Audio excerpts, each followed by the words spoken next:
যে পরিবারে এতদিন সবাই মিলে একই সাথে হাসি কান্না ভাগ করে নিতেন, এক রান্নাঘরের খাবার খেয়ে সবাই পরম সুখে দিন কাটাতেন, সেই সাজানো সোনার সংসার কি হঠাৎ করেই তাসের ঘরের মতো ভেঙে টুকরো টুকরো হয়ে গেল?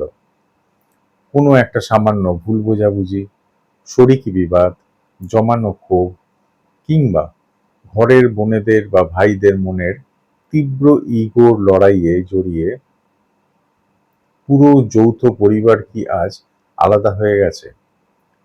অনেকে বুক ভরা হাহাকার, একাকিত্ব আর চরম পারিবারিক ভাঙনের মানসিক যন্ত্রণা নিয়ে কমপ্লেন করেন যে, দাদা, আমাদের পরিবারে কত আনন্দ ছিল, সবাই একসাথে উৎসবে মেতে উঠতাম, কিন্তু হঠাৎ এমন কি ঝড় এলো যে আজ সবাই নিজের নিজের আখের গোছাতে ব্যস্ত হয়ে পড়ল, একে অপরের মুখ দেখাদেখি পর্যন্ত বন্ধ হয়ে গেল।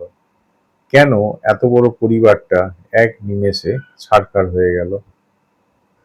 অনেকে ভাবেন এটা হয়তো শুধুই আধুনিক যুগের মানসিকতা, স্বার্থপরতা বা ভাগ্যের নিষ্ঠুর পরিহাস। কিন্তু জ্যোতিষশাস্ত্র এবং বাস্তুবিজ্ঞান বলছে, একটা সাজানো যৌথ পরিবার হঠাৎ করে ভেঙে যাওয়া এবং সবার মন আলাদা হয়ে যাওয়ার পেছনে কিন্তু জন্মকুণ্ডলীর কিছু বিশেষ প্রধান ঘর এবং বাস্তুর মারাত্মক ঋণাত্মক শক্তি কাজ করে। আজকের ভিডিওতে আমরা জানব পরিবার ভাঙার পেছনের আসল কারণ কি, এবং ওখানকার পরিবেশ শান্ত করে আবার সবাইকে এক সুতোয় বাঁধার অনন্য ঘরোয়া টোটকাগুলি কি কি। জ্যোতিষশাস্ত্র অনুযায়ী আমাদের জন্মকুণ্ডলীর দ্বিতীয় ভাব হলো পরিবার, বংশ এবং যৌথ পরিবারের প্রধান ঘর। আর চতুর্থ ভাব হলো পারিবারিক সুখ, শান্তি ও একই ছাদের নিচে থাকার স্থান। এছাড়া যে গ্রহ ও বাস্তুদোষ এর জন্য দায়ী সেগুলো হচ্ছে রাহু ও শনি। রাহু হলো চক্রান্ত, কান ভারী করা, পরশ্রীকাতরতা এবং ভুল বোঝাবুঝি তৈরির মূল কারক। আর শনি হলো বিচ্ছেদ ও দূরত্বের কারক। ঘরের মূল মানুষদের কুণ্ডলিতে বা বাস্তুতে রাহু শনির অশুভ দশা চললে সদস্যরা একে অপরকে সন্দেহ করতে শুরু করে এবং বাইরের লোকের কথায় প্ররোচিত হয়ে ঘর ভাঙার সিদ্ধান্ত নেয়। এবারে আসবো মঙ্গল ও রবির কথায়। এই দুই উগ্র গ্রহের কারণে পরিবারের সদস্যদের মধ্যে অহংকার বা তীব্র ইগোর লড়াই তৈরি হয়। এবারে আসবো বাস্তুর ব্রহ্মস্থান দোষ। বাড়ির একদম মাঝখানের অংশকে বলা হয় ব্রহ্মস্থান।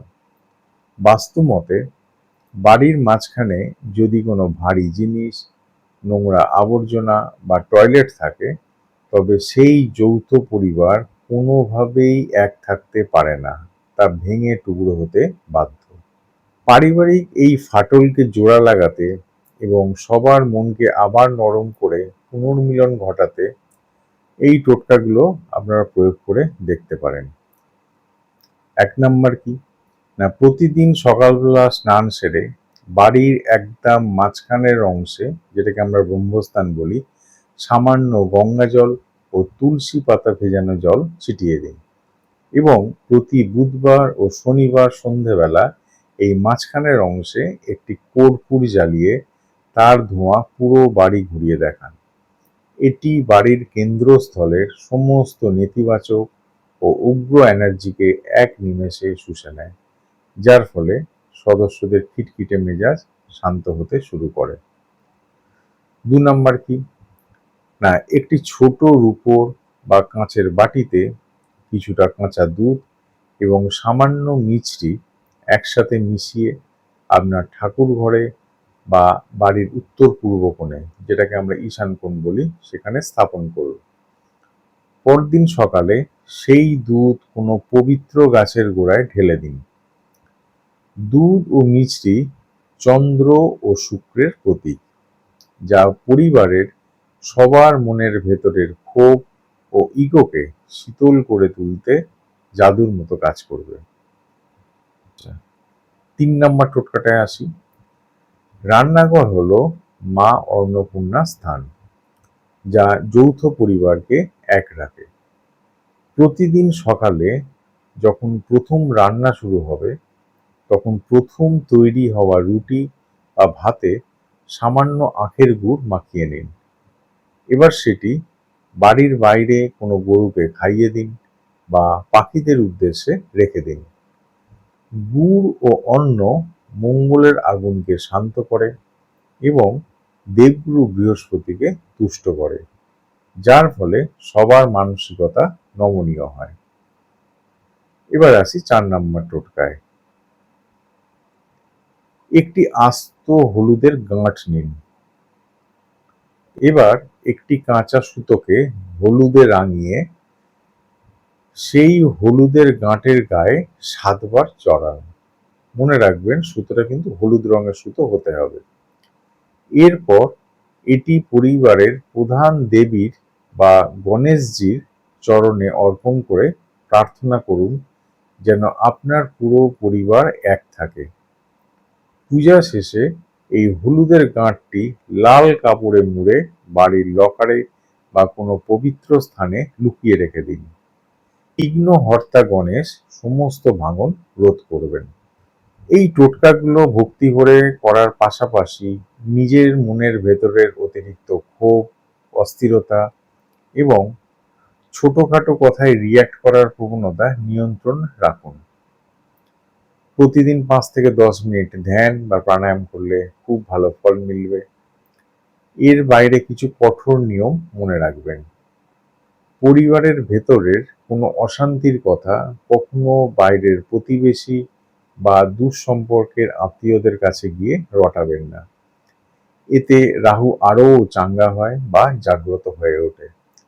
ঝামেলার সময় কেউ রেগে গেলে অপর পক্ষকে শান্ত থাকতে হবে এবং জীবনে শৃঙ্খলাপরায়ণ হতে হবে। এখন বলি জ্যোতিষীয় রত্ন ও মূলের প্রতিকার সম্পর্কে। বৃহস্পতি এবং চন্দ্রের শুভ শক্তি বাড়িয়ে পারিবারিক সুখ ও মেলবন্ধন ফিরিয়ে আনতে কিছু বিশেষ রত্ন ও মূল ধারণ করা যায়। আপনি যদি আসল মহারত্ন ব্যবহার করতে চান, তবে পরিবারের গুরুজনদের আশীর্বাদ ও ঐক্য বজায় রাখার জন্য বৃহস্পতির রত্ন পোগরাজ ধারণ করুন এবং সবার মন শান্ত ও শীতল রাখার জন্য চন্দ্রের রত্ন মুক্ত ধারণ করতে পারেন। যাদের বাজেট কিছুটা কম, তারা উপরত্ন হিসাবে পোগরাজের বিকল্প সোনালী টোপাজ এবং মুক্তোর বিকল্প মুনস্টোন ব্যবহার করতে পারেন। আর যারা রত্ন পড়তে চান না, তারা বামুনহাটি মূল এবং খিরিকা মূল ধারণ করতে পারেন। সবশেষে বলবো, একটা বড় পরিবার গড়ে তুলতে বছরের পর বছর সময় লাগে, কিন্তু অহংকারের চোটে তা ভেঙে যেতে একটা মুহূর্তই যথেষ্ট। গ্রহের অশুভ পরিস্থিতি সাময়িকভাবে আপনাদের মধ্যে দূরত্বের দেয়াল তুললেও সঠিক ঘরোয়া প্রতিকার, পারস্পরিক ক্ষমার মানসিকতা এবং ঈশ্বরের প্রতি বিশ্বাস আপনার পুরো পরিবারকে আবার এক ছাদের নিচে ফিরিয়ে আনতে পারে। নিজের সামর্থ্য অনুযায়ী সৎ মনে এই প্রতিকারগুলো করুন। অকারণ ইগো ধরে রেখে ঘর ভাঙার কোনো প্রয়োজন নেই। আপনার এবং আপনার পরিবারের প্রধান সদস্যদের জন্ম তারিখ, সঠিক জন্ম সময় এবং জন্মস্থান আমাদের হোয়াটসঅ্যাপে লিখে জানান। আর ঘরে বসেই জেনে নিন আপনাদের কুণ্ডলী অনুযায়ী এই আকস্মিক পারিবারিক ভাঙন রোধ করার আসল উপায় কী এবং কোনো তীব্র গ্রহদোষ থাকলে তার নির্দিষ্ট ও সঠিক প্রতিকারটি কী। আজকের এই টোটকাগুলোর মধ্যে কোনটি আপনি আজ থেকেই আপনার সংসারে ট্রাই করছেন, তা আমাদের কমেন্ট করে জানান। ভিডিওটি ভালো লাগলে লাইক ও শেয়ার করুন। আর এই ধরনের আরও ভিডিও পেতে আমাদের চ্যানেলটি সাবস্ক্রাইব করে রাখুন। দেখা হচ্ছে পরের ভিডিওতে। সবাই ভালো থাকবেন, সুস্থ থাকবেন। নমস্কার।